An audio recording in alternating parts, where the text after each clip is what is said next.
বিশ্ব আগাচ্ছে ঠিকই, বাট নিউক্লিয়ার কোনো যুদ্ধের দিকে। এখন বলবে ভবিষ্যৎবাণী করে দিল নিউক্লিয়ার যুদ্ধ হবেই, হবেই তো বলি নাই, বলেছি হওয়ার মুখোমুখি অবস্থা দাঁড়িয়ে আছে। যে কোনো মিলিটারি অ্যাফেয়ার্স যারা পড়াশোনা করে, ভালো মানের পলিটিশিয়ান যারা যারা ইন্টেলেক্ট রাখেন মাথার মধ্যে, শিক্ষিত সমাজ এবং মিলিটারি অ্যাফেয়ার্স যারা বোঝেন, তাদেরকে জিজ্ঞাসা করে দেখি যে আবু তো আদনান ভাই একটা লেকচারে বলেছিল যে সারা ওয়ার্ল্ড নাকি নিউক্লিয়ার যুদ্ধের দ্বারপ্রান্তে দাঁড়িয়ে আছে, কথাটা কতটুকু সত্য? তারা অ্যান্সার দিবে ইনশাল্লাহ। দেখেন, এই শিক্ষিত সমাজ অ্যান্সার দিবে ইনশাল্লাহ। তাকে জিজ্ঞেস করতে যায় না যে এই বিষয়ে কোনো জ্ঞানী রাখতে না।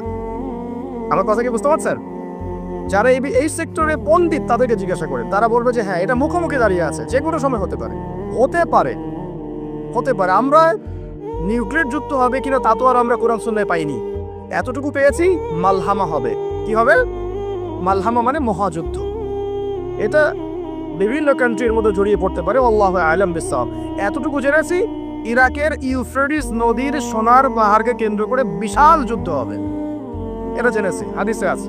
শুধু তাই নয়, নবী সাল্লাল্লাহু আলাইহি ওয়াসাল্লাম বলেছেন প্রতি 100 জনের মধ্যে, প্রতি 100 জনের মধ্যে 99 জন মানুষ ওই যুদ্ধে মারা যাবে, যারা যুদ্ধে অংশ নিবে। তাদের কথা বলা হচ্ছে। মুসলিমদেরকে বলা হচ্ছে তোমরা ওই সম্পদে হাতও দিবে না। ওই সম্পদ নেয়া তো দূরের কথা, ওখানে হাতও দিতে যেও না। আমার কথা কি বুঝতে পারছেন? তো দেখছেন বিশ্ব এগিয়ে যাচ্ছে, কিন্তু আমরা বলছি যে একটা নিউক্লিয়ার ওয়ারের দিকে এগিয়ে যাচ্ছে। দেখছেন ইকোনমিক্যালি আমরা খুব সমৃদ্ধ হচ্ছি, সারা বিশ্ব, তাই না? কিন্তু বিশ্বের অনেক দেশ, বিশ্বের অনেক কান্ট্রি ইকোনমিক্যালি এখন একটা দুরবস্থার সম্মুখীন হয়ে আছে। এটা রিয়েলিটি আর ভিজুয়াল ওয়ার্ল্ড এক জিনিস নয়। আপনি দেখছেন মেয়েরা খুব এগিয়ে যাচ্ছে, একদম ওই যে স্টেজে একটু নাচানাচি করছে, অধিকার আন্দোলন এভরিথিং, তাই না? কিন্তু বাস্তবতা কি জানেন? বাস্তবতা হচ্ছে আমাদের মা বোনরা বেপর্দা হচ্ছে দিন দিন বেশি, এবং তারা এগিয়ে যাচ্ছে জাহান্নামের দিকে। নবীজি বলেছেন এই কথাই, শেষ জামানায় একসারি নারী বের হবে, নিসাউন, মহিলা, ক্যাসিয়াতুন, যারা কাপড় পরে থাকবে, আরিয়াতুন, তারপরেও নগ্ন হবে, কাপড় পরেও নগ্ন থাকবে, এবং তারা অন্যকে আকৃষ্ট করবে, যে সিডিউস করবে, এবং অন্যের দিকে আকৃষ্ট হবে, মানে নিজেও সিডিউস হবে। তো এই শ্রেণীর মেয়েরা কি এখন বের হয়নি? নবীজি মলস, গুলশান, ঢাকার বিগ সিটিজ, মেগা সিটিজের মেগা পয়েন্টগুলোতে যান, আপনি নিজের চোখেই দেখতে পারবেন। আপনার এখানে আছে? আচ্ছা, যাই হোক, হ্যাঁ, থাকতেই পারে, কারণ এগুলোতে এখন ছড়িয়ে পড়েছে কিভাবে? এই যে মোবাইল ফোনের মাধ্যমে। এমন কোনো জায়গা নাই এখন, বিশ্বের এমন কোনো জায়গা নাই যেখানে এই ফিতনাগুলো আসলে ছড়িয়ে পড়ে নাই। তো তারা ছড়িয়ে পড়েছে। এখন নবী সাল্লাল্লাহু আলাইহি ওয়াসাল্লাম এটাই বলছেন যে মেয়েরা পোশাক পরিবর্তন হয়ে যাবে, ছেলেরা মেয়ের পোশাক পরবে, মেয়েরা ছেলের পোশাক পরে নাই। আর কোন নিদর্শনের জন্য অপেক্ষা করছেন? শুধু পোশাক পরিবর্তন মানে বাহ্যিক পোশাক নয়, এখানে আপনার সমাজের ফাংশনাল রোলটাও চেঞ্জ হয়ে যাবে। মেয়েরা ছেলেদের জায়গায় আসবে, ছেলেরা মেয়েদের জায়গায় আসবে। এসেছে কি আসে নাই? আচ্ছা, একটা বড় সাইন বলেছেন নবী সাল্লাল্লাহু আলাইহি ওয়াসাল্লাম লাস্ট ডে বা কিয়ামতের, সেটা হলো যে সমাজের সবচেয়ে নিম্ন শ্রেণীর মানুষ, মানে যাদের পরনে কাপড় ছিল না এবং পায়ে স্যান্ডেল ছিল না, বড়লোকদের কথা বলা হচ্ছে না হাদিসের মধ্যে। এখানে বলা হচ্ছে যে আনতারাল হুফাতাল উরাতাল আলাতা রিয়াআশ ইয়াতাতাওয়ালুনা ফিল বুনিয়া। এখানে এমন মানুষের কথা বলা হচ্ছে যারা নগ্ন পদের, খালি পায়ের, স্যান্ডেল কেনার টাকা নাই, খালি গায়ের মানে কাপড় কেনার টাকা নাই, এবং রাখাল শ্রেণীর মানুষ। তারা কি করবে? ইয়াতাতাওয়ালুনা ফিল বুনিয়ান, উঁচু উঁচু কনস্ট্রাকটিভ বিল্ডিংস নির্মাণের প্রতিযোগিতা করবে। হয়েছে কি হয়নি? কিভাবে সম্ভব হলো? রিবা, সুদের মধ্য দিয়ে, এবং করাপশন, অন্যের সম্পদ আত্মসাতের মধ্য দিয়ে। হয়েছে কি হয় নাই? তা আর কোন নিদর্শনের জন্য অপেক্ষা করছে? একটা একটা করে বলতে গেলে সারা রাত চলে যাবে। মূল কথা হচ্ছে ফিতনাময় পরিবেশের মধ্যে, যেখানে এরকম সবকিছু দেখা যায়, আপনার বাইরের চোখ দিয়ে না দেখে ভিতরের চোখ দিয়ে বুঝতে হবে, তখন দেখবেন এখানে বাস্তবতা এবং ভিজুয়াল ওয়ার্ল্ডের মধ্যে আকাশ পাতাল পার্থক্য আছে। আপনি দেখছেন হ্যাঁ মেয়েরা এগিয়ে যাচ্ছে, আমরা বলছি বাস্তবতা হচ্ছে মেয়েরা জাহান্নামে দিকে যাচ্ছে। কি আপনি দেখছেন যে হ্যাঁ খুব সুন্দর ইকোনমিক প্রোগ্রেস, আদতে কি হচ্ছে? আদতে পুরো ইকোনমিক স্যাংশনের মধ্যে আমরা পড়ে আছি, অবস্থা খারাপ। আপনি দেখছেন সারা ওয়ার্ল্ড খুব এগিয়ে, মঙ্গলে, চাঁদে, কি একটা অবস্থা, কিন্তু আদতে কি হচ্ছে? পুরো কিয়ামতের দিকে বিশ্ব এগিয়ে যাচ্ছে। দেখছেন মুসলিম উম্মাহ খুবই নারে তাকবীর, আল্লাহু আকবার, একদম, তাই না আমাদের অবস্থা? কিন্তু বাস্তবতা কি? বাস্তবতা হচ্ছে পুরো বিশ্ব জুড়ে মুসলিমদের এখন একটা অধঃপতনের সময় চলছে, প্রতিটা সেক্টরে। এটা সেই যুগ না যেটাতে ওমর রাদিয়াল্লাহু আনহুর যুগে আমরা বসে পুরো বিশ্ব শাসন করতাম, সেটা কি এই যুগ? এই যুগ নয়। বরং নবীজি বলেন বাদাআল ইসলামু গরীবান ওয়া সায়াউদু কামা বাদা। ইসলাম শুরু হয়েছিল অপরিচিত ভাবে, গরীব ভাবে, ওয়া সায়াউদু কামা বাদা, এবং আবার শীঘ্রই সে সেই অপরিচিত জায়গায় ফিরে আসবে। অপরিচিত জায়গায় ফিরে আসবে, গরীব জায়গায়। আপনি পরিবার ইসলাম পালন করতে যান, পরিবারের মধ্যে আপনি গরীব হয়ে যাবেন, অপরিচিত হয়ে যাবেন। সমাজে পালন করতে যান, আমি কোন ইসলামের কথা বলছি? ওই গোলালু মার্কা ইসলাম না, যেটা সব তরকারিতেই চলে, ওটার কথা বলছি না। যে ইসলাম ফলো করলে আপনার হাতে আগুন ধরে রাখার মতো অবস্থা হয়, ওটা ফলো করেন, সমাজে আপনি বিচ্ছিন্ন হয়ে যাবেন। বিশ্বে পালন করতে যান, দেখবেন আপনাকে কোন ঠাসা করে রেখে দিয়েছে। এই হলো অবস্থা, গরীবান। এই অবস্থায় কি হবে? যেটা আপনি বাহ্যিক চোখে দেখছেন, বাস্তবতা এমন নাও হতে পারে। আল্লাহ পাক আমাদেরকে এই সিচুয়েশনটাকে বোঝার তৌফিক দান করুন। আর সিচুয়েশন বুঝতে গেলে বাহ্যিক জ্ঞান যথেষ্ট নয়, ইন্টারনাল কি লাগবে? আল্লাহর বাসিরা এবং নূর এবং মারিফত দরকার আছে। এটা কি জিনিস, এটা আমি আপনাকে আসলে ওই ক খ গ ঘর মতো পড়িয়ে বোঝাতে পারবো না, তবে আমি চেষ্টা করছি। আমার দিকে মনোযোগ দেন। খিদির আলাইহিস সালাম যা দেখছেন, মূসা আলাইহিস সালাম কি তাই দেখেছিলেন? আচ্ছা, খিদির আলাইহিস সালাম যে তিনটা ঘটনা ঘটলো, এই তিনটা ক্ষেত্রে খিদির সঠিক ছিলেন না ভুল? তাহলে তিনি এমন কি দেখলেন, কি বুঝলেন, কি শুনলেন যেটা মূসা আলাইহিস সালাম পারলেন না, বুঝলেন না? এটা কি? এটাই হচ্ছে আল্লাহ পাকের বাসিরা বা মারিফত বা দূরদর্শিতা, যেটাকে আমরা আল্লাহ নূর বলি। তিনি আল্লাহ পাকের নূর দিয়ে দেখছেন। এখন আমরা বুঝলাম শেষ জামানে টিকে থাকতে হলে আমাদেরকে এরকম দৃষ্টিভঙ্গি নিতে হবে, এতটুকু বুঝতে পেরেছি। কিন্তু এই দৃষ্টিভঙ্গি অর্জিত হবে কিভাবে, এই বিষয়টা আমরা বুঝতে পারছি না। পরিবেশটা নষ্ট করেন না।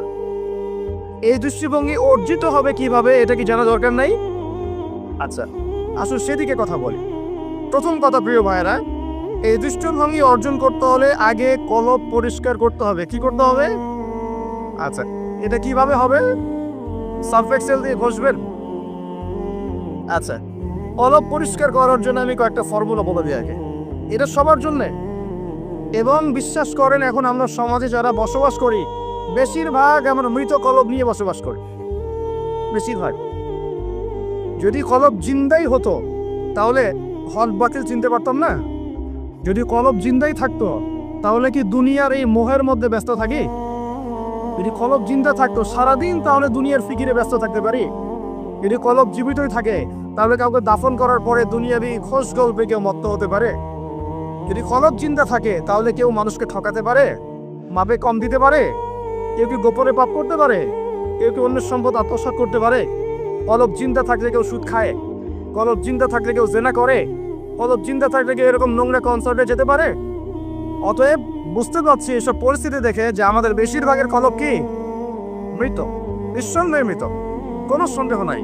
নবী সাল্লাল্লাহু আলাইহি ওয়াসাল্লাম বলছেন, যখন আদম সন্তান একটা পাপ করে তখন কলবের মধ্যে একটা স্পট বা দাগ পড়ে, কালো একটা স্পট বা দাগ পড়ে। আবার যদি গুনাহ করে আবার স্পট পড়ে, আবার দাগ পড়ে, আবার গুনাহ করে আবার স্পট পড়ে। গুনার উপর গুনাহ করতে থাকে, পুরো কলবটা কালো কুচকুচে কুৎসিত হয়ে যায়, দুর্গন্ধযুক্ত। অনেস্টলি বলেন তো দেখি, অনেস্টলি বলেন যে আমাদের কলবগুলো এখন এরকম না? আমরা কন্টিনিউয়াসলি পাপ করি না? কতবার দিনে আস্তাগফিরুল্লাহ ওয়া আতুবু ইলাইহি পড়ি, কতবার? নবী সাল্লাল্লাহু আলাইহি ওয়াসাল্লাম এমন একজন ব্যক্তি যার আগের গুনাহ মাফ, পরের গুনাহ মাফ, তারপরেও তিনি দিনে 100 বার বলতেন আস্তাগফিরুল্লাহ ওয়া আতুবু ইলাইহি। আমাদের তো প্রয়োজন হয় না, কারণ আমাদের তো অনেকের, আমাদের সবার না, অনেকের অ্যাটিটিউডটা এমন যে সে জান্নাতে অলরেডি চলে গেছে এবং তার দল, তার সংগঠন অলরেডি জান্নাতে চলে গেছে। আপনার যদি লিস্ট লাগে আপনি আসেন, আমার কাছে ফর্ম পূরণ করেন, আপনাকে দিয়ে দিব যাবে। এমন অ্যাটিটিউড নাই। এই অ্যাটিটিউডটাকে দিতে দর্শন, ওরা এরকম মনে করতো যে আমরা আল্লাহ সিলেক্টেড বান্দা, ইলেক্টেড বান্দা, যদি জাহান্নামে যাইও তাহলে অল্প কয়েকদিন থাকবো, তারপর বেরো চলে আসবো। হ্যাঁ, এই কথা সূরা বাকারায় আছে, করে দেখেন তো। দেখুন প্রিয় ভাইয়েরা, কলব পরিষ্কারটা সবচেয়ে ইম্পর্টেন্ট জিনিস। এখন মানুষ বলতে পারে সুফিজমের আলোচনা করছে। হ্যাঁ, সুফিজমের আলোচনা করছি কিনা তা জানি না, তবে আমি আল্লাহর ইহসান নিয়ে কথা বলছি। কি নিয়ে কথা বলছি? হাদিসে জিবরিলের মধ্যে 4টা প্রশ্ন করা হয়েছে। কয়টা প্রশ্ন?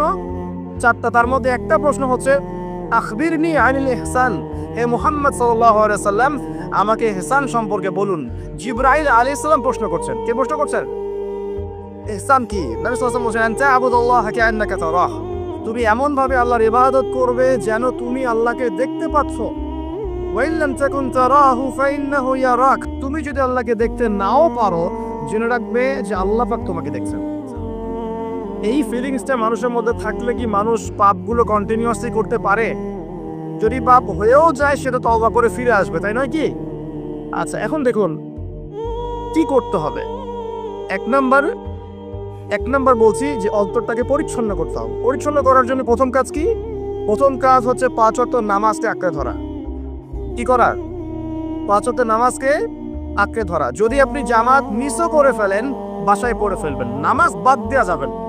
মানে জামাত মিস করে ফেলেছি জন্য নামাজ বাদ, এমন নয়। জামাত মিস হয়ে গেছে, আচ্ছা হয়ে গেছে, ঘুমিয়েছিলেন বা মনে ছিল না বা ব্যস্ত ছিলেন, কথার কথা, যখনই সময় পেয়েছেন, মনে পড়েছে, ঘুম থেকে উঠেছেন, নামাজ পড়তে হবে, একাই পড়তে হবে। বাদ দিবেন আজকে থেকে? বরং আমরা চেষ্টা করবো ইনশাল্লাহ জীবনে যে নামাজগুলো কাজা হয়ে গেছে সেগুলো যেন হিসেব করে আদায় করে দেয়া সম্ভব হয়, এটাও চেষ্টা করা উচিত। আল্লাহ পাক তৌফিক দান করে নেন। এক নম্বর নসিহত, নামাজ ছাড়া যাবে না। কারণ একটা হাদিস যথেষ্ট। নবী সাল্লাল্লাহু আলাইহি ওয়াসাল্লাম বলেছেন যে মান তারাকা সালাতান মুতাআম্মিদান ফাকাদ কাফারা। যে ব্যক্তি ইচ্ছাকৃতভাবে নামাজকে ছেড়ে দিল সে ব্যক্তি যেন কুফরি করলো। কি করলো? কুফরি করলো। মুয়াজ বিন জাবাল রাদিয়াল্লাহু আনহুর হাদিসে এসেছে, নবী সাল্লাল্লাহু আলাইহি ওয়াসাল্লাম বলেছেন মান তারাকা সালাতান মুতাআম্মিদান ফাকাদ বারিআত মিন জিম্মাতিল্লাহ। যে ব্যক্তি ইচ্ছাকৃতভাবে তার উপর অর্পিত ফরজ নামাজ ত্যাগ করলো সে ব্যক্তি আল্লাহ পাকের জিম্মেদারি থেকে মুক্ত হয়ে গেল, তার উপর আল্লাহর কোনো জিম্মেদারি নাই। প্রথম নসিহত, যদি অন্তর পরিচ্ছন্ন করতে চাই, নামাজ। মনে থাকবে ইনশাআল্লাহ। আল্লাহ আমাকে তৌফিক দান করুন, আপনাদের সবাইকে তৌফিক দান করুন। 2 নম্বর, বেশি বেশি কোরআন তেলাওয়াত। বেশি বেশি কি? কোরআন তেলাওয়াত। কোরআন তেলাওয়াতের কোনো বিকল্প নেই। প্রত্যেক দিন কিছু কিছু আয়াত এবং সূরাগুলো অবশ্যই তেলাওয়াত করার চেষ্টা করবেন। যেমন আমি বলে দেই, মনে রাখেন, কিছু শিখেন। 1 নম্বর সূরা ফাতিহা, 2 নম্বর সূরা ফালাক, নাস, ইখলাস 3 বার করে সকাল সন্ধ্যা। সূরা ফালাক, নাস, ইখলাস, কুল হুয়াল্লাহু আহাদ, কুল আউযু বিরাব্বিল ফালাক এবং কুল আউযু বিরাব্বিন নাস 3 বার। সূরাতুল কাফিরুন ঘুমানোর আগে 1 বার। সূরা হাশরের শেষ 3 আয়াত, সূরা বাকারার শেষের 3 আয়াত, ঠিক আছে? তারপরে সূরা মুমিনুনের কিছু আয়াত, আয়াতুল কুরসি, সূরা আলে ইমরানের শেষের 10 আয়াত, সম্ভব হলে সূরা মুলক, প্রত্যেক জুমায় সূরাতুল কাহফ, অথবা আপনি চাইলে এই যে মানুষ অনেকে ঝাড়ফুঁকের সমস্যা হয় না, বদনজর লাগা, ঝাড়ফুঁক, কুফরি কালাম, সেসব ক্ষেত্রে আপনি সূরা জিনের প্রথম 10 আয়াত, সূরা সফফাতের প্রথম 10 আয়াত, সূরা ইয়াসিন, সূরা কাহফের প্রথম 10 শেষ 10 এগুলোর উপর আমল করতে পারেন। ইনশাআল্লাহ দেখবেন আপনার জীবনে বরকত আসবে। আপনি চোখ লাগা, বদনজর, এই যে হিংসুকের হিংসা, চোখ লাগা, বদনজর, কুফরি, তাবিজ, কালাম এগুলো থেকে বেঁচে থাকবেন ইনশাআল্লাহ। আল্লাহ পাক আপনার পরিবারকে আপনাকে বাঁচাবে ইনশাআল্লাহ কোরআনের বদৌলতে। এবং এগুলো যদি মুখস্থ করে ফেলতে পারেন এবং নিয়মিত মাঝে মাঝে নামাজে পড়েন, এমনি তেলাওয়াত করেন, ইনশাআল্লাহ তাআলা কোরআন আপনার জীবনে প্রোটেকশন নিয়ে আসবে, আল্লাহর রহমত বরকত নিয়ে আসবে ইনশাআল্লাহ। এবং কোরআনের মধ্যে কি আছে? শেফা, আরোগ্য আছে। ওয়া নুনাজ্জিলু মিনাল কুরআন মা হুয়া শিফাউ ওয়া রাহমাতুল লিল মুমিনিন। আল্লাহ পাক বলেন আমি কোরআন নাযিল করেছি, এর মধ্যেই মুমিনদের জন্য শিফা আছে, শিফা, আরোগ্য আছে এবং আল্লাহর রহমত, দয়া আছে। আমরা আরোগ্য চাই না? আল্লাহর দয়া চাই না? আর এই আরোগ্য শুধু দৈহিক রোগের আরোগ্য নয়, কলবের রোগের আরোগ্য। তো কোরআন তেলাওয়াতকে বাড়িয়ে দেওয়ার চেষ্টা করেন, আল্লাহ পাক তৌফিক দান করুন। আর যদি পসিবল হয়, আল্লাহ পাক যদি আরো ফুরসত দেন, তৌফিক দেন, প্রত্যেক দিন 1 ঘন্টা করে 1 পারা কোরআন তেলাওয়াত করবেন। পারবেন ইনশাআল্লাহ? আল্লাহ আমাদের সবাইকে তৌফিক দান করুন। এরপর কি? বেশি বেশি আল্লাহর জিকির। 1 নম্বর কি বলেছি? সালাত। 2 নম্বর কোরআন তেলাওয়াত। 3 নম্বর হচ্ছে আল্লাহর জিকির। বেশি বেশি আল্লাহর জিকির। আল্লাহর জিকির মানে শুধু আল্লাহ আল্লাহ এটাকে বোঝাচ্ছি না আমি। আল্লাহর জিকির মানে আপনি সবসময় ফিল করবেন, আল্লাহকে স্মরণ করবেন যে আল্লাহ পাক আপনাকে দেখছেন, আপনি আল্লাহর ইবাদত করছেন, আল্লাহ আপনাকে দেখছেন। আপনি আল্লাহকে দেখতে না পারলেও আল্লাহ আপনাকে দেখছেন, আল্লাহ আপনার কথা শুনছেন, আল্লাহ হাজির নাজির, আপনি ফিল করবেন। জিকির মানে কি? স্মরণ করা। জিকির মানে কি? স্মরণ করা। আপনি সুবহানাল্লাহ পড়ছেন, আল্লাহর জিকির করছেন, আলহামদুলিল্লাহ পড়ছেন, আল্লাহু আকবার পড়ছেন, লা ইলাহা ইল্লাল্লাহ পড়ছেন, হ্যাঁ, লা হাওলা ওয়ালা কুওয়াতা ইল্লা বিল্লাহ পড়ছেন, এগুলো তো আপনি আল্লাহর জিকির করছেন, আলহামদুলিল্লাহ। এখন ব্যবসা করতে গিয়েছেন, এই যে মাপের দাড়িপাল্লা উঠালেন, এই যে মাপে কম দিচ্ছেন, এখন কি আল্লাহ আপনাকে দেখছেন না? এই যে আপনি আল্লাহকে স্মরণ করছেন যে আল্লাহ আমাকে দেখছেন, মাপে কমটা দেওয়া যাবে না, যদিও কাস্টমার বুঝতে পারছে না। এই যে আপনি আল্লাহকে স্মরণ করলেন, এটাই আল্লাহর জিকির। এটা কি আল্লাহর জিকির। আপনি ওই যে স্কুলে গিয়েছেন বা কলেজে গিয়েছেন, এখন মাশাআল্লাহ আপনার তো বান্ধবীর অভাব নাই, কয়েকজন বান্ধবী আপনাকে ফোর্স করছে, চল ওখানে গিয়ে কফি খাই, এই করি সেই করি, আজকে ঘুরে আসি রমনা পার্ক নাকি। তো এখন আপনি আল্লাহকে স্মরণ করছেন যে আমি আল্লাহকে দেখতে না পারলেও আল্লাহ তো আমাকে দেখছেন, না আমি তোমাদের সাথে যেতে পারবো না, এটা আমার জন্য জায়েজ নাই। এই যে আপনি আল্লাহকে স্মরণ করলেন, এটার নাম কি আল্লাহ জিকির। সমাজের দায়িত্ব পেয়েছেন, আলহামদুলিল্লাহ, দায়িত্ব পাওয়া খারাপ কিছু নয়, এটাকে সঠিকভাবে পালন করাটাই চ্যালেঞ্জ। দায়িত্ব পাওয়া খারাপ কিছু নয়, দায়িত্বটাকে সঠিকভাবে পালন করাটা চ্যালেঞ্জ। দায়িত্ব পালন করতে গিয়ে আপনি ন্যায় বিচার করছেন, যখন দেখছেন যে এমন একটা বিচার সামনে চলে আসছে যে এখানে তো সমস্যা, এখানে ন্যায় বিচার করলে আমাকে হয়তো কিছু প্রতিবন্ধকতার শিকার হতে পারে, আর যদি অন্যায় করি তাহলে দুনিয়ার স্বার্থ আছে। এখন আপনি যদি অন্যায়টাকে বেছে নেন, আপনি আল্লাহ জিকির করেন নাই। যদি তখন আপনি ন্যায়টাকে বেছে নেন, আপনি তখন আল্লাহ জিকির করেছেন। আল্লাহ জিকির শুধুমাত্র সুবহানাল্লাহ, আলহামদুলিল্লাহ, তাসবিহ তাহলিলে নয়, সমাজের চলতে ফিরতে উঠতে বসতে সবখানে আল্লাহ জিকির আছে। আল্লাহ স্মরণ, আল্লাহকে স্মরণ কর, আল্লাহ পাক তৌফিক দান করুন। জিকির বাড়িয়ে দেই। 4 নম্বর কি? 4 নম্বর হচ্ছে জ্ঞান অর্জন, মানে বেশি বেশি কোরআন সুন্নাহর জ্ঞান অর্জন করেন, আল্লাহর নূর মারিফাত পাওয়া যাবে ইনশাআল্লাহ। 5 নম্বর একটা বলে দেই, সেটা হলো আল্লাহওয়ালা মানুষ যারা আল্লাহওয়ালা মানুষ, আল্লাহর এবং রাসূলের কথা বলেন, যারা মুত্তাকি, পরহেজগার এবং সৎ, এইসব মানুষদের সাথে সংস্পর্শে থাকেন, আল্লাহ পাকের নূর পাওয়া যাবে ইনশাআল্লাহ। আর 5টার কথা বললাম, খালি অনলি 5টা।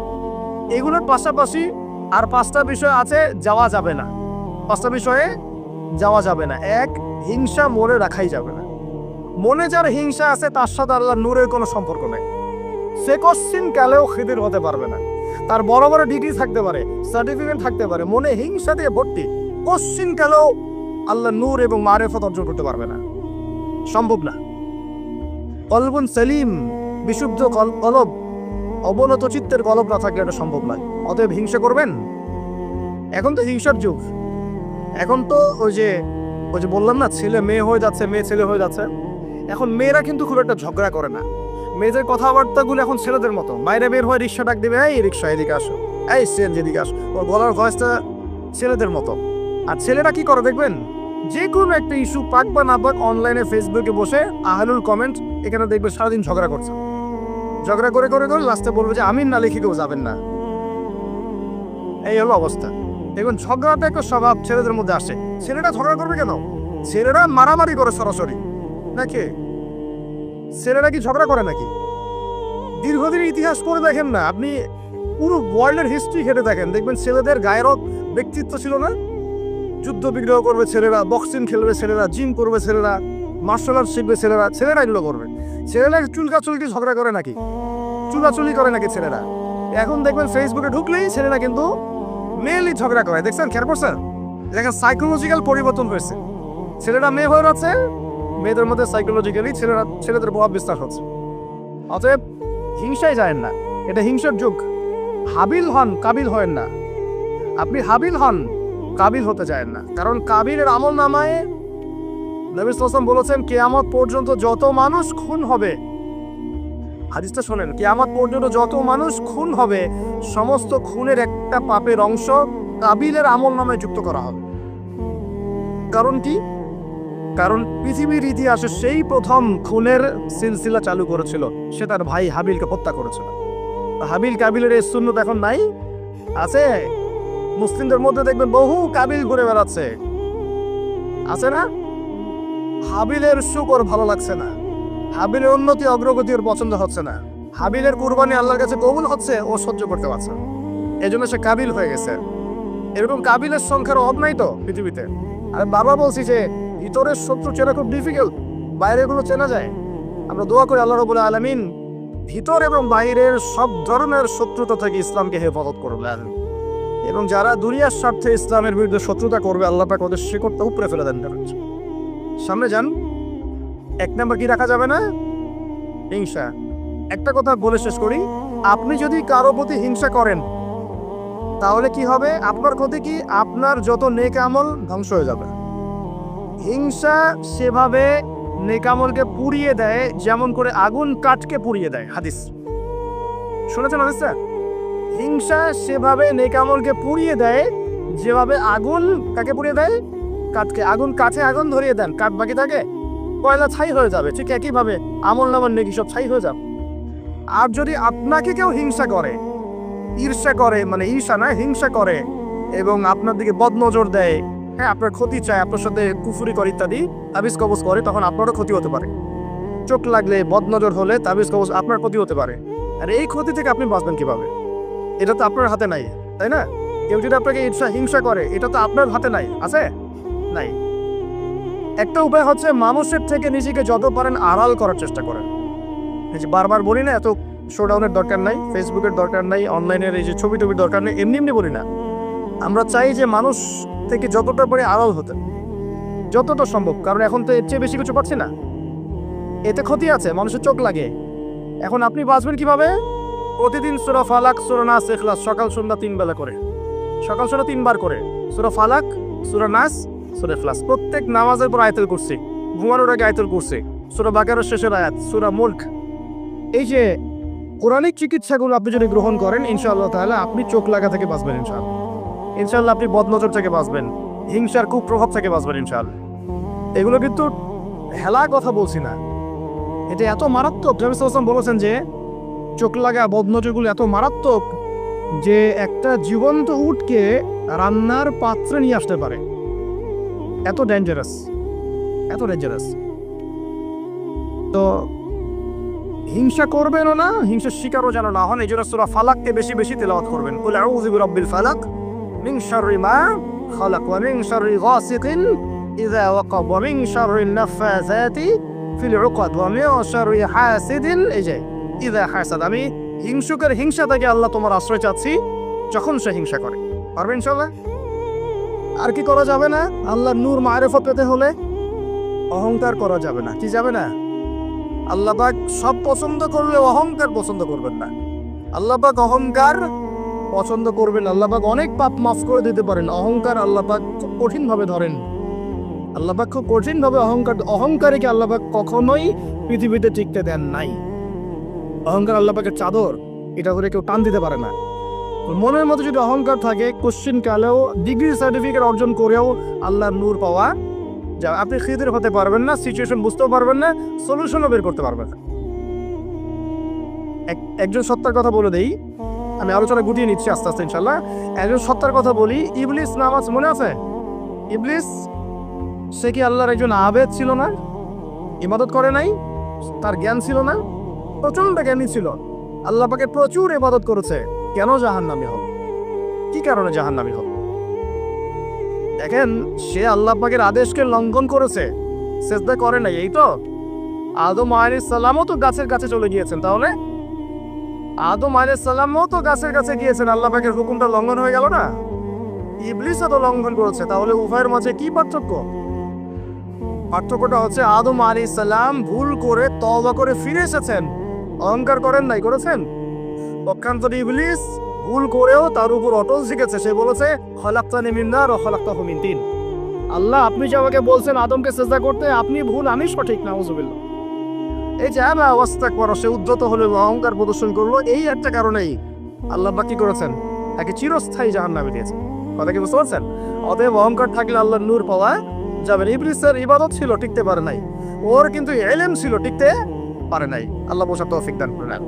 আর অহংকার মানে এই নয় যে আপনি ভালো জামা পরেছেন, ভালো একটা সুন্দর বাড়ি করেছেন, আপনার জুতাটা সুন্দর, আপনার মানে কিছু জমি জমা আছে, হ্যাঁ, আপনার চলাফেরা, আপনি শৌখিনতা পছন্দ করেন, এটার নাম অহংকার নয়। অহংকার কি? অহংকার হচ্ছে মাতরুন নাস, মাতরুল হাকি ওয়া গামতুন নাস। সত্য যেটা আল্লাহর পক্ষ থেকে, সত্য বিধানটাকে অস্বীকার করা এবং মানুষকে তুচ্ছ তাচ্ছিল্য করা, এই হলো অহংকার। বোঝা যাবে? অহংকার কি? সত্যকে প্রত্যাখ্যান করা এবং মানুষকে কি করা?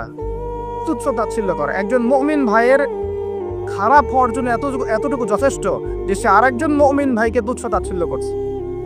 এখন এই সোশ্যাল মিডিয়াতে এটা হয় না? সোশ্যাল মিডিয়া মানেই হচ্ছে যাকে পাও ধুয়ে দাও একদম। মানে এর মধ্য দিয়ে দিনের কি যে খেদমত করতেছে আল্লাহ ভালো যায়। অথচ আপনি তারে বসায় দেন এসব চেয়ারে, দেখেন কয়টা লাইন বলতে পারে এখানে বসে। দুটো হাদিস মুখস্থ করতে দেন, 40টা আয়াত মুখস্থ করতে দেন, দিনের জন্য একটা বই লিখতে দেন, মানে এখন দেখবেন এমন একটা যুগ চলছে, যারা কাজ করে ওরা বেশি সমালোচনার শিকার হয়, যে কাজ করে না ওর কোনো সমালোচনাই হয়। যে নামাজ পড়ে না ওকে নিয়ে কোনো ফিকির নাই, যে নামাজ পড়ে ওর হাতটা নিচে নামানোর উপরে ওঠানোর জন্য ব্যস্ত হয়ে আছে। খেয়াল করে নাই? যে নামাজ পড়ে না কোনো ফিকিরই নেই, যে বেচারা নামাজ ধরেছে ওকে ডেকে আনা হচ্ছে, এদিকে আসো, তোমার নামাজ ঠিক হয় নাই, নামাজ এটা ঠিক করতে হবে, ঠিক করতে হবে। আরে ভাই, যে নামাজ পড়ে না ওর কাছে যাও, তুমি ওকে নামাজই বানাও। আর যারা মেহনত করে মানুষকে নামাজই বানায়, দেখবেন এই এই লোকগুলোকে টার্গেট করে ধরে ধরে নামাজ ঠিক করতেছে। যুক্তিও আছে আবার। যুক্তিটা কি বলছে? যে নামাজ পড়ে না ওর তো হিসেব আরো ডেঞ্জারাস। যে নামাজ পড়ে না ওর কথা বাদ, যে নামাজ পড়ছে ও তো পরিশ্রম করেও রিওয়ার্ড নাকি পাচ্ছে না, এই কারণে ওকে নিয়ে বেশি চিন্তা আমাদের। আসলে যে ইবলিসই কিয়াস, ইবলিস একটা কিয়াস করছিল না, যে আমাকে আগুন দিয়ে সৃষ্টি করেছেন, আর যে আদমকে মাটি দিয়ে সৃষ্টি করেছেন, আমি কেন ওকে চেষ্টা করব? এই কিয়াসগুলো বাতিল কিয়াস। আরে ভাই, সে তো নামাজ পড়ছে, অ্যাটলিস্ট সে তো নামাজ পড়ছে। কে বললো যে এই ইখতিলাফি মাসালাগুলোর কারণে নামাজই কবুল হবে না? নামাজ কবুল করার দায়িত্ব কি আপনি নিয়েছেন নাকি? নামাজের মধ্যে সবচেয়ে ইম্পর্টেন্ট জিনিসটা কি? আল্লাহর ধ্যান নাকি আল্লাহর মারেফত? নামাজের মনোযোগ, কনসেন্ট্রেশন, আপনার এই যে কি বলে খুশু, এটা বেশি ইম্পর্টেন্ট না?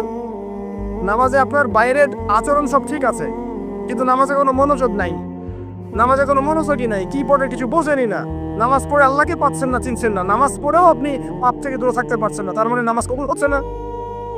তো নামাজের ভিতরের রূহটা কোথায়, আত্মাটা কোথায়? ভিতরের আত্মা নিয়ে মেহনত কম, বাইরের বিষয় নিয়ে মেহনত বেশি। আল্লাহ পাক মুসলিম উম্মাহকে বোঝার তৌফিক দান করুন। প্রিয় ভাইয়েরা, তো কোথায় ছিলাম আমি? অহংকার। ইবলিস অহংকার করেছে বলে কি হয়ে গেল? আল্লাহ পাক তাকে রিজেক্ট করলেন। তো আল্লাহ রাব্বুল আলামিন আমাদের সবাইকে অহংকার থেকে দূরে রাখুন, আমিন। এবং আমাদের মনে যদি অহংকার থেকে থাকে, এগুলোকে দূর করে ফেলার তৌফিক আল্লাহ পাক দান করুন। কিভাবে? দুটো কাজ করলে দূর হয়ে যাবে। এক, বেশি বেশি মৃত্যুর কথা স্মরণ করলে, যখন আমি ভিতর থেকে ফিল করবো যে আমাকে মারা যেতে হবে, আমার হিসেব আমাকে দিতে হবে, তখন দেখবে নিজেকে নিয়ে মানুষ বেশি ব্যস্ত থাকবে। আর যখন মানুষ নিজে অহংকারী হয়ে যায়, মনে করে আমি তো পার পেয়ে গেছি, তখন মানুষ অন্যের দিকে বেশি তেল দেওয়া শুরু করে, অন্যের চরকায় বেশি তেল দেওয়া শুরু। আইনা বাবা, নিজের চরকা আগে তেল দাও। তুমি নিজের আমলের কি অবস্থা, আকীদার কি অবস্থা, আল্লাহকে পেলাম কিনা, কোরআন করতে জানি কিনা, হাদিস কতটুকু মুখস্থ করলাম, কতটুকু দাওয়াতের কাজ করলাম, দিনের জন্য কি করলাম, এই ফিঙ্গের আগে করো তুমি, তারপরে না মানুষের দিকে চোখ দেওয়া। অন্তরটা পবিত্র হবে ইনশাআল্লাহ আযজা ওয়া জাল। হিংসা করা যাবে না, আল্লাহ নূর পেতে হলে অহংকার করা যাবে না। 3 নম্বর একটা জিনিস বলে দেয়, কি করা যাবে না? কাউকে অপবাদ দেওয়া যাবে না। কাউকে কোনো মিথ্যা অপবাদ দিলে অন্যের হকে আপনি দায়গ্রস্ত হয়ে যাবেন, তখন অন্যের হকের দায়গ্রস্ততা পূরণ করতে আল্লাহর কাছে আপনাকে কঠিন বিচারের সম্মুখীন হতে হবে। অন্যের উপর অপবাদ দিলে, অন্যের নামে গীবত করলে এবং সমালোচনার অপসংস্কৃতির চর্চা করতে থাকলে আল্লাহর নূর পাওয়া যাবে না। 4 নম্বর কি? 4 নম্বর পরশ্রী কাতরতা। অন্যের সুখ দেখে, উন্নতি দেখে, অগ্রগতি দেখে আপনার সহ্য হয় না, চলে। ঠিক আছে? এইরকম মিন মাইন্ডেড, মানে ছোট লোকের মনোভাব থাকলে কোশ্চিন কালে নূর কবে আসবে না। আর 5 নম্বরটা হচ্ছে মানুষের প্রতি দয়ালু হতে হবে। কি হতে হবে? দয়ালু। দয়ালু মানে কি? যে সবাইকে আগে নিজের ভাই মনে করতে হবে। একজন ব্যক্তি পলিটিশিয়ান হোক, মিলিটারি সেক্টরে থাকুক, পুলিশ হোক, বিজিবি হোক, আনসার হোক, সাধারণ মানুষ হোক, যুবক যুবতী, কিশোর কিশোরী যেই হোক, এদেশের সবাই আমার আপন ভাইয়ের মতো, সবাই আমাদের ভাই, সবাই মুসলিম ভাই। হ্যাঁ, ওদের মধ্যে মাযহাবী পার্থক্য থাকতে পারে, তরিকার পার্থক্য থাকতে পারে, পলিটিক্যালি পার্থক্য থাকতে পারে, মতাদর্শের পার্থক্য কি থাকতে পারে না? থাকতে পারে। সবার মত কি একরকম হতেই হবে? কিন্তু তারা সবাই আমার মুসলিম ভাই। যতক্ষণ পর্যন্ত না তারা প্রকাশ্য কোনো কুফরির ঘোষণা দিয়েছে, ততক্ষণ পর্যন্ত কি সবাই মুসলিম। আগে সবাইকে ভাই মনে করে জনদরদিত হতে হবে। আগে সবার ভালোটা বুঝতে গেলে আগে জনদরদিত হতে হবে, রহম দিলওয়ালা হতে হবে। আপনি হজের উপর থাকবেন, ন্যায়টা ন্যায় হবে, অন্যায় অন্যায়। ন্যায় যদি আমার দুশ্মনও করে সেটাও ন্যায়, আর অন্যায় যদি আমার বাড়ির লোক করে সেটাও অন্যায়। একটা সৎ অন্তর লাগবে তো। এই রহম দিলওয়ালা না হতে পারলে খিদির হওয়া যাবে না। কারণ আল্লাহ পাক খিদির সম্পর্কে বলেছেন যে আমি খিদির আলাইহিস সালামকে আমার পক্ষ থেকে রহমত দিয়েছিলাম, দয়া দিয়েছিলাম। সুবহানাল্লাহ। ওয়া আল্লামনাহু মিন লাদুন্না ইলমা, এবং আমি আল্লাহ খিদিরকে আমার পক্ষ থেকে জ্ঞান শিক্ষা দিয়েছিলাম। তো এই কয়েকটা বিষয় করা যাবে, আর কিছু কিছু বিষয় করা যাবে না। এগুলো যদি মেনে চলতে পারি ইনশাআল্লাহ আমাদের কলবের মধ্যে আল্লাহর পক্ষ থেকে আল্লাহর নূর আসবে ইনশাআল্লাহ। সেটা হলো কোরআন একটা সূরা আছে, সূরার নামই হচ্ছে সূরা নূর। কি নাম? এই সূরার উপর যদি আপনি আমি আমল করতে পারি, ইনশাআল্লাহ তাআলা আল্লাহ নূর এবং মারিফত পাওয়া যাবে। কেন পেতে হবে এগুলো? কারণ এগুলো পেলে আমরা সেটা দেখবো যা সবাই দেখতে পারবে না, আমরা সেটা শুনবো সবাই সেটা শুনবে না, আপনি সেটা উপলব্ধি করবেন সবাই সেটা উপলব্ধি করতে পারবে না। বাহ্যিকভাবে সবাই একটা কিছু বুঝবে, কিন্তু আপনি রিয়েলিটি বুঝতে পারবেন যে আসলে বাস্তবটা কি হচ্ছে, এবং বাস্তবতা বুঝতে পারলে পরেই আমরা ইনশাআল্লাহ তাআলা ওই ফিতনাগুলো চিহ্নিত করতে পারবো, সেখান থেকে বাঁচার পথ খুঁজতে পারবো ইনশাআল্লাহ। আমার কথা কি বুঝতে পারছেন? আচ্ছা, এবার শেষ করার আগে একটু গুটিয়ে দেই। এর পাশাপাশি আপনি দুইটা সূরা পড়বেন, সূরা কাহাস এবং সূরা বনি ইসরাইল। এই সূরা কাহাস বনি ইসরাইল একসাথে রিলেটেড। এখন যদি নূর অর্জন হয়ে যায়, আল্লাহর মারিফত অর্জন হয়, যেগুলোর জন্য শর্তগুলো বললাম, যে আপনাকে সালাতের পাবন্দি করতে হবে, পাশাপাশি নফল এবং সুন্নতের মধ্যে আপনাকে অভ্যস্ত হতে হবে, তাহাজ্জুদ গোজার হওয়ার চেষ্টা করতে হবে, দান সদকা বাড়াবেন, এতিমের ভরণ পোষণের দায়িত্ব নেন, বিধবার খোঁজখবর নেন, সমাজ কল্যাণমূলক কাজ করেন, পাশাপাশি হালাল খান, পারিবারিক আদর্শ ঠিক করেন, আমর বিল মারুফ নাহি আনিল মুনকারের কাজ করেন, জ্ঞান অর্জন করেন, আল্লাহওয়ালা মানুষের কাছে গিয়ে পড়ে থাকেন, সহবতে থাকেন। আর কি বলেছি? কোরআন তেলাওয়াত বাড়িয়ে দেন, জিকির আজকার বাড়িয়ে দেন, এবং জীবনের সকল ক্ষেত্রে আল্লাহর বিধান মেনে চলার চেষ্টা করেন। ইনশাআল্লাহ তাআলা আপনি আল্লাহর নূর পাবেন এই কাজগুলো করলে। আর কি কিছু কাজ করা যাবে না, যেমন একটা হচ্ছে হিংসা, অহংকার, পরশ্রী কাতরতা, অন্যকে অপবাদ দেওয়া, আর গীবত তহমদের সমালোচনা সংস্কৃতি। এগুলো বয়কট করতে পারলে আল্লাহর নূর আসবে ইনশাআল্লাহ। আর কি সূরা কাহাফ পড়বেন, সূরা বনী ইসরাইল পড়বেন, সূরা নূরের উপর আমল করবেন। এই সূরা নূরের উপর আমল করতে গিয়ে একটা বড় কথা বলে দেই, সেটা হলো এই সূরার প্রথম দিকেই আছে জেনা থেকে দূরে থাকার কথা। সব আমলগুলো ঠিকঠাক করার পরেও আমরা নূর পাবো না যদি আমরা হারাম জেনায় লিপ্ত থাকি। আমি বোঝাতে পারছি? সবকিছু আপনি মেনে চললেন, আজকের লেকচারে সব মেনে চলেছেন, কিন্তু জেনার পাপে লিপ্ত আছেন, গোপন অ্যাফেয়ার্সে আছেন, পরকীয়া আছেন, আপনি কিন্তু নূর পাবেন না। এটা আপনার অন্তর থেকে সমস্ত নূরকে বের করে নিয়ে চলে যাবে। কারণ সূরা নূরের প্রথম কথাই হচ্ছে এটা। বরং এগুলো শাস্তির কথা আল্লাহ পাক বলেছেন। সর্বশেষ কথা হলো প্রিয় ভাইয়েরা, বর্তমান সিচুয়েশনটাকে রিড করতে হলে নূর লাগবেই, আল্লাহর মারিফত লাগবেই। এই মারিফত অর্জন করার পথ ও পদ্ধতিগুলো আল্লাহ পাক আমাদের সবাইকে মেনে চলার তৌফিক দান করুন, আমিন। আমরা জানি এখনকার বিশ্বে, একটু সময় দেন 2 মিনিট, এখনকার বিশ্বের মুসলিমদের অবস্থা হয়তো ভালো নয়, কিন্তু ইনশাআল্লাহ তাআলা অতি শীঘ্রই আল্লাহ রাব্বুল আলামিন এই উম্মতের অবস্থাকে উন্নতির দিকে নিয়ে যাবেন ইনশাআল্লাহ আযজা ওয়া জাল। মুসলিমদের মধ্যে ঐক্য হবে ইনশাআল্লাহ, এবং আমরা এমন একটা প্রজন্ম পাবো ইনশাআল্লাহ যার হাতে আল্লাহ পাক ইসলামের পতাকা তুলে দিবেন ইনশাআল্লাহ। হয়তো অচিরেই আত্মপ্রকাশ করবে, এবং তার অনুসারী এই যে জিউস এবং জায়নিস্টরা, এরা হয়তো সারা ওয়ার্ল্ডকে শাসন করবে ঠিকই, বেশিরভাগ মানুষ বিভ্রান্ত হবে ঠিকই, কিন্তু অতি শীঘ্রই আল্লাহ রাব্বুল আলামিন একে আনবেন, তারপর ঈসা ইবনে মারইয়ামকে নামাবেন, এবং তাদের হাতে আল্লাহ রাব্বুল আলামিন এই মুক্ত করে এই জেরুজালেম থেকে বিশ্বে শান্তি প্রতিষ্ঠা করবেন ইনশাআল্লাহ। এটা কিন্তু পুরো ফিক্স, কোরআন এবং সুন্নাহর মধ্যে একেবারে অকাট্য একটা ভবিষ্যৎবাণী, কেউ পাল্টাতে পারবে না। এখন এই সময়টা আসছে, আমাদের কাজ কিন্তু শুধু ফেসবুকে পড়ে থাকা নয়, একে অপরের পিছনে গীবত তহমতে পড়ে থাকা নয়, এবং ছোটখাটো বিষয় নিয়ে সময় নষ্ট করা নয়। আমাদের কাজগুলো পড়াশোনা করা, পারিবারিক আদর্শ ঠিক করা, সৎ কাজের আদেশ করা, অসৎ কাজে নিষেধ করা, আল্লাহ নূর অর্জন করা, আল্লাহওয়ালা মানুষের কাছে থাকা, এবং উম্মাহকে বিভক্ত করতে যায় না, ঐক্যবদ্ধ করার চেষ্টা করেন।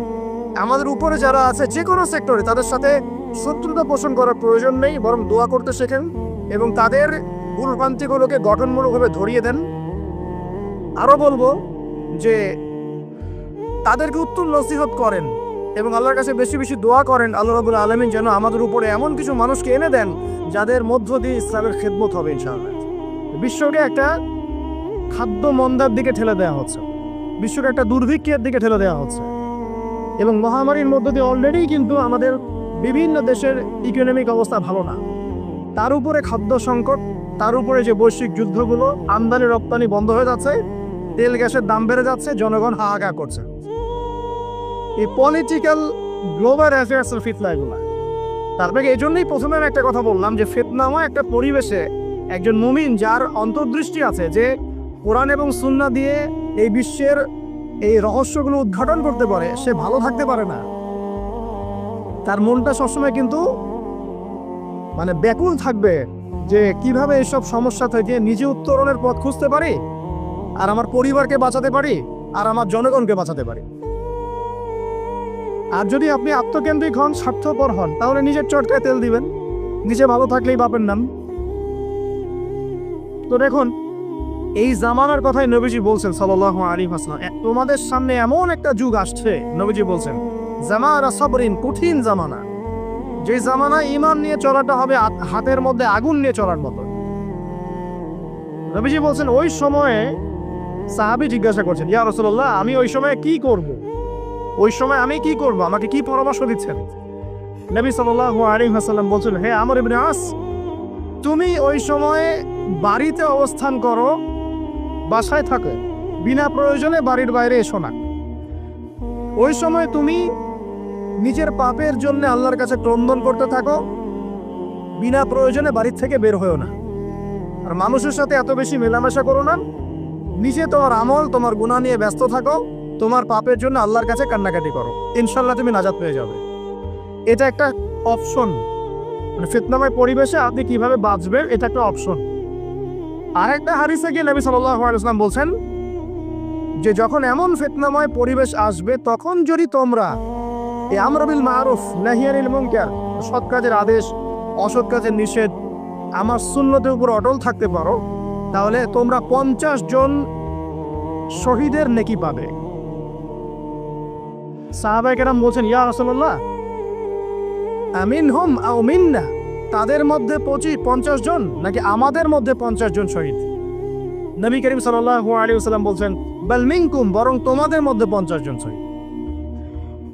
এটা অপশন নাম্বার 2।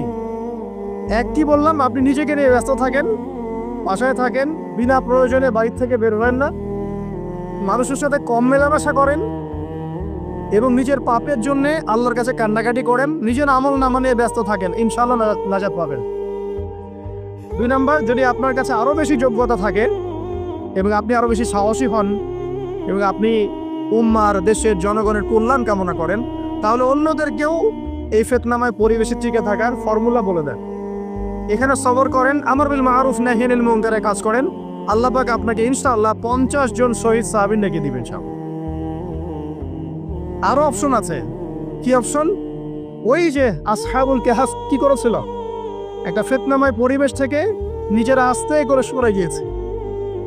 যখন আপনি পরিবেশকে পরিবর্তন করতে আর পারছেন না, দাওয়াত দিয়েও কোনো কাজ হচ্ছে না, মানুষ কথাও শুনছে না, জুলুম নির্যাতন বাড়তেই আছে, টিকে থাকা মুশকিল, তখন তাদের হিসেবের দায়িত্ব আল্লাহর উপর ছেড়ে দেন, আপনি ওখান থেকে ডিসকানেক্টেড হয়ে যান।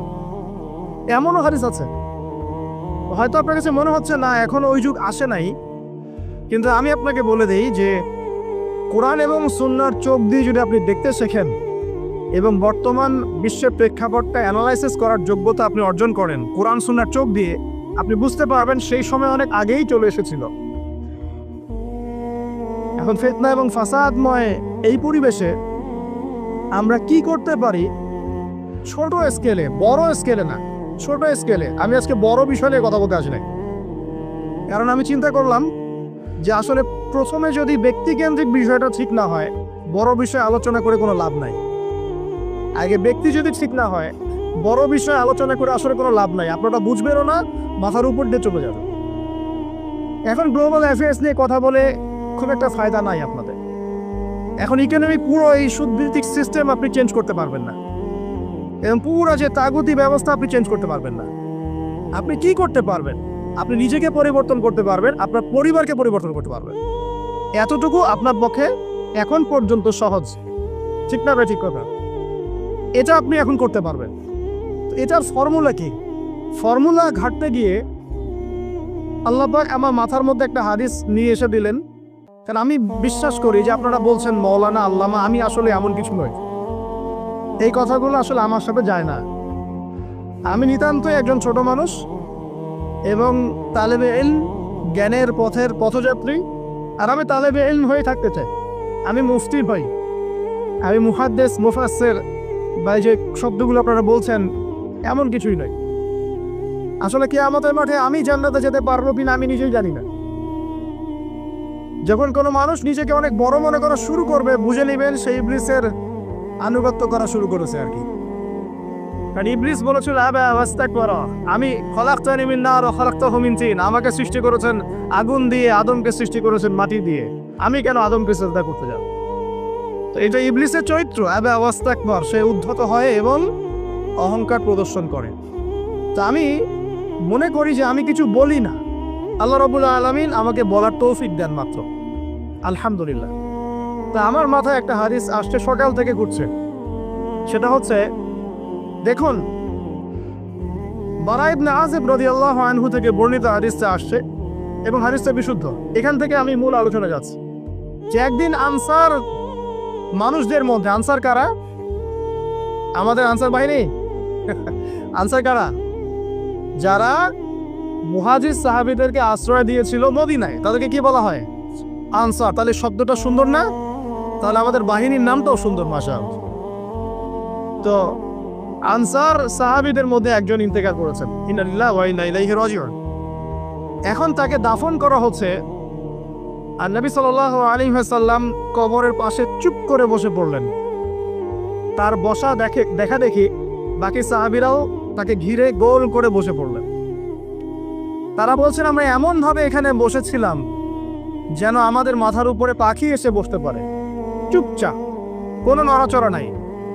দেখেন রাসূলের সাথে বসার সুন্নত, দেখেন কোরআন এবং হাদিসের মাহফিলে বসার কিন্তু সুন্নত আছে। এখানে বসে দুনিয়াবি এত গল্পগুজব করা যাবে না, এই মোবাইল টোবাইল হাবি জাবি নিয়ে এত ব্যস্ত থাকা যাবে না, দিলের কান দিয়ে শুনতে হবে, ঠিক আছে? আদব আছে, না হলে কথা আপনার উপর তাসির করবে না। তারা এমনভাবে বসেছিলেন যেন মাথার উপরে পাখি বসতে পারে, সুবহানাল্লাহ। এবার নবী করিম সাল্লাল্লাহু আলাইহি ওয়াসাল্লাম বলছেন যে যখন মাইয়িতকে কবরে শোয়ানো হয় তখন সে তাকে দাফন করে যাওয়া ব্যক্তিদের হাঁটার খসখস আওয়াজ শুনতে পায়। এরপরে তাকে যখন শুইয়ে দেওয়া হয়, সে যদি মুমিন ব্যক্তি হয় তাহলে তার মাথার দিকে তার সালাত এসে দাঁড়িয়ে যায়। দুনিয়াতে আপনি যে নামাজগুলো পড়েছেন, আমি যে নামাজগুলো পড়ছি, এগুলো মাথার দিকে দাঁড়িয়ে যায়। ডান দিকে চলে আসে তার সওম, সওম মানে কি? রোজা। বাম দিকে চলে আসে যাকাত, যাকাত মানে কি? যাকাতের সাথে তো আমরা পরিচিত নই, আমরা ওই যে রাস্তাঘাটে যে দান খয়রাতগুলো উঠানো হয় এগুলোর সাথে খুব পরিচিত, তাই না? কত টাকা কত পয়সা, কি গান গড়ে আর টাকা কালেকশন করে না? অনেক সময় দেখা যায় রাস্তায় যাচ্ছি আমরা গাড়ি নিয়ে, পারলে গাড়ির সামনে এসে হুমড়ি খেয়ে পড়বে টাকা নেওয়ার জন্য। এইভাবে টাকা কালেকশন করতে কে শিখিয়েছে ইসলামে? আর আমরা অনেক সময় ছোট ছোট বাচ্চাদেরকে দিয়ে, মাদ্রাসার ছোট ছোট বাচ্চাদেরকে দিয়ে টাকা কালেকশন করাই। এটা ঠিক না। কেন ঠিক না জানেন? ছোটবেলা থেকেই ওর ব্যক্তিত্ব নষ্ট হচ্ছে। এই হাতটা উত্তম না এই হাতটা উত্তম? উপরের হাত উত্তম, নিচের হাত উত্তম? তো ছোটবেলা থেকে সে নিচের হাতে অভ্যস্ত হচ্ছে। দেখেন এত টাকা পয়সা কালেকশন করে আমাকে আর একটা স্বতন্ত্র মসজিদ করতেই হবে জরুরি? খুবই জরুরি ছিল। মানুষের কাছে হাত চেয়ে, হাত পেতে রাস্তাঘাটে এরকম করে গাড়ি থামিয়ে, তারপরে কি বলবো, সুর করে গান গেয়ে এত টাকা পয়সা কালেকশন করতেই হবে? মসজিদটা আমাকে টাইলস ফিটিং করতেই হবে? এসি মসজিদ করতেই হবে? আমরা এমনও মসজিদ রংপুরে দেখেছি 10 বছরেও টাকা কালেকশন শেষ হয় নাই। 10 বছর ধরে কালেকশন হচ্ছে। আমি ছোটবেলা থেকে দেখছি কালেকশন হচ্ছে। কি বুঝলেন? তো এগুলো আমাদের ব্যক্তিত্ব নষ্ট করে। মুসলিমরা উপরের হাতের মালিক। সারা বিশ্ব আমরা একসময় চালিয়েছি। এই পশ্চিমা সভ্যতা আমাদেরকে কি শিখায়? সারা বিশ্ব আমরা চালিয়েছি। এই আপনার উমাইয়া খেলাফতের সময়ও কর্ডোভায় আব্দুর রহমানের যে শাসন ছিল, কর্ডোভা, স্পেন, পর্তুগাল, এই পুরো জায়গাগুলো পশ্চিমা বিশ্বের, এগুলো মুসলিমরা শাসন করেছে প্রায় 500-600 বছর। ইতিহাস তো আমরা জানিও না, পড়িও না, ভুলে গেছি। ইতিহাস পড়তে হয়। হিস্ট্রি ঘাটলে দেখবেন রাসূল সাল্লাল্লাহু আলাইহি ওয়াসাল্লামের 23 বছরের নববী যুগ, স্বর্ণযুগ, তারপর আবু বকর সিদ্দিকের খেলাফত, তারপর ওমর ইবনুল খাত্তাবের খেলাফত। আবু বকর সিদ্দিকের 2 বছর বা 2.5 বছর, ওমর রাদিয়াল্লাহু আনহুর প্রায় 10 বছর, তারপর উসমান রাদিয়াল্লাহু আনহুর 12 বছর, আলী রাদিয়াল্লাহু আনহুর প্রায় 2-2.5 বছর, তারপরে হাসান রাদিয়াল্লাহু আনহু 6 মাস। এরপরে উমাইয়া খেলাফত শুরু হলো মুয়াবিয়া রাদিয়াল্লাহু আনহু হাতে প্রায় 20 বছর। উমাইয়ারা শাসন করেছে প্রায় 90 থেকে 100 বছর। তারপর জাব নদীর যুদ্ধে উমাইয়া আব্বাসীয়রা একে অপরের সাথে যুদ্ধ করেছে। পরে উমাইয়ারা পরাজিত হয়ে আব্বাসীয়রা ক্ষমতায় গিয়েছে। ক্ষমতায় গিয়ে তারা প্রায় শাসন করেছে প্রায় 550 বছর। এদিকে উমাইয়াদের মধ্যে যারা পরাজিত হয়েছে ওরা চলে গিয়ে কর্ডোবা, আন্দালুসিয়া ওইদিকে খেলাফত কায়েম করেছে। তারপরে আবার এদিকে ফাতেমি খেলাফত ছিল, উসমানীয় খেলাফত ছিল। তারপরে মিশরে তুরুনি একটা রাজবংশ ছিল। আমাদের সাবকন্টিনেন্টে মোগলরা ছিল। সারা বিশ্বে আমরাই ছিলাম। ইতিহাস তো ভুলে গেছে। তা আমরা সবসময় উপরের হাত ছিলাম, উপরের হাত। আমরা দিতাম, মানুষ নিত। আর এখন কি হয়েছে? আমরা এখানে আমরা চাই, মানুষ দেয়। আর ওরা কি এমনি দেয়? ওরা চড়া সুদ দিবে না? ওয়ার্ল্ড ব্যাংকে যান লোন নিতে, চড়া সুদ। আর এই সুদ শোধ করতে গিয়ে বিভিন্ন দেশ শ্রীলঙ্কা হয়ে যাচ্ছে। সুদ তো শোধ করতে হবে, এমনি তো আপনাকে আর এগুলো দিবে না। এই সুদটা শোধ করতে গিয়ে আমাদের জিনিসপত্রের দাম বেড়ে যাবে। তারপরে দেখবেন জনগণের উপর কর বেড়ে যাবে। অনেক প্রবলেম। আর এই প্রবলেমগুলো ফেস করতে হবে কি কারণে? রিবা বা সুদের কারণে। ওই যে বলছি, দেখেন ছোটবেলা থেকেই যে আমরা নিচের হাতে অভ্যস্ত হচ্ছি, এটা ত্যাগ করতে হবে। ব্যক্তিত্বের পরিচয় দেন। এত টাকা পয়সা চেয়ে প্রতিষ্ঠান করার দরকার নাই। আমার জমি আছে 1 বিঘা, আমি প্রতিষ্ঠান করবো ইনশাআল্লাহ। আপনার 2 বিঘা আপনি করেন। যা সামর্থ্য আছে সে করবে, সামর্থ্য নেই করার দরকার নেই। আর একটা মসজিদ যদি কবুল হয়, একটা মসজিদ একটা জেলার জন্য যথেষ্ট। একটা মসজিদ নববী থেকে নবী সাল্লাল্লাহু আলাইহি ওয়াসাল্লাম সারা দুনিয়া শাসন করেছে। আর আমাদের তার কোটি কোটি মসজিদ বাংলাদেশে। এই যুগের কথাও নবীজি বলেছেন, যে যুগে মসজিদগুলো চাকচিক্যময় হবে, মসজিদগুলো কি হবে? চাকচিক্যময় হবে, হেদায়েত উঠে যাবে।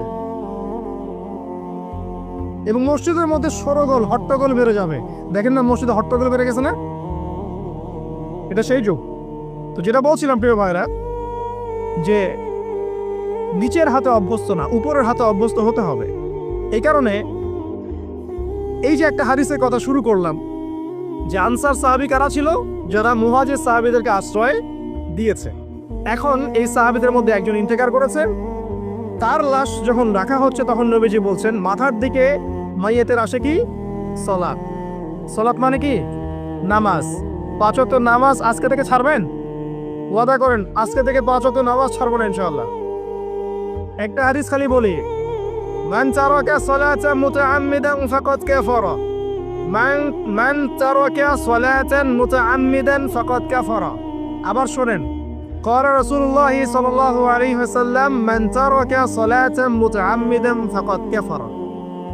মুয়াজ বিন জাবাল রাদিয়াল্লাহু আনহু কে নবীজি বলেছেন, মান তারাকা সালাতান মুতাআম্মিদান ফাকাদ বারিয়াত মিন জিম্মাতিল্লাহ।